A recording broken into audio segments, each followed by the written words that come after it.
lumilipad na lumilipad na ang eroplano guys. Sino gustong sumama? Sama tayo kahit sa buntot niya lang tayo. Tapos pagbalik niya, balik ulit tayo. Diba guys, pag namimiss natin yung ating family, basta nating umuwi. Pero pag nandun na tayo, mag-iisang buwan na ganyan, ubos na yung pera mo, ayan, gusto mo na namang bumalik. Pagkatapos niyan, ay naku, parang ang hirap intindihin din ng buhay, no? Pero ganyan siguro ang ating buhay. Hindi naman kasi pwedeng pare-parehas na mayaman, hindi rin kasi pare-parehas na mahirap. Kaya tiis-tiis na lang tayo, tsaga-tsaga, kasi ganyan talaga ang buhay.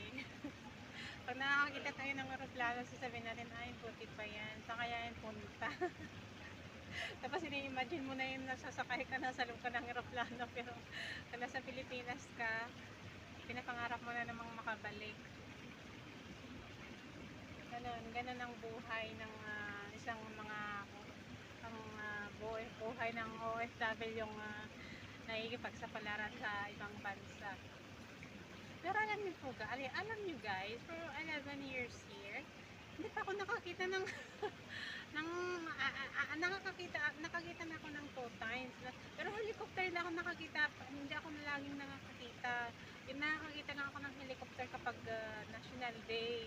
Yung pero hindi sila nasa sila na parang lapaap lang nag-aano sila, parang na-practice po sila. Hindi ko alam kung yung mga helicopter na pang yun. Tapos pag national day kasi, nagtitipon-tipon yung mga helicopter, mga sasakyang pandagat, at pantal land transportation ng tawag.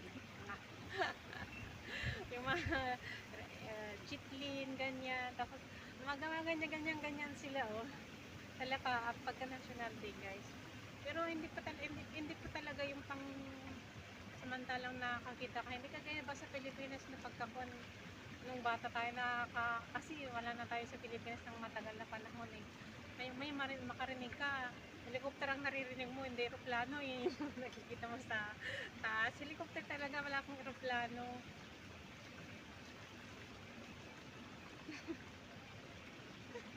Ano yung mga nagsasabi ko na nakakita lang ako ng airplane eh.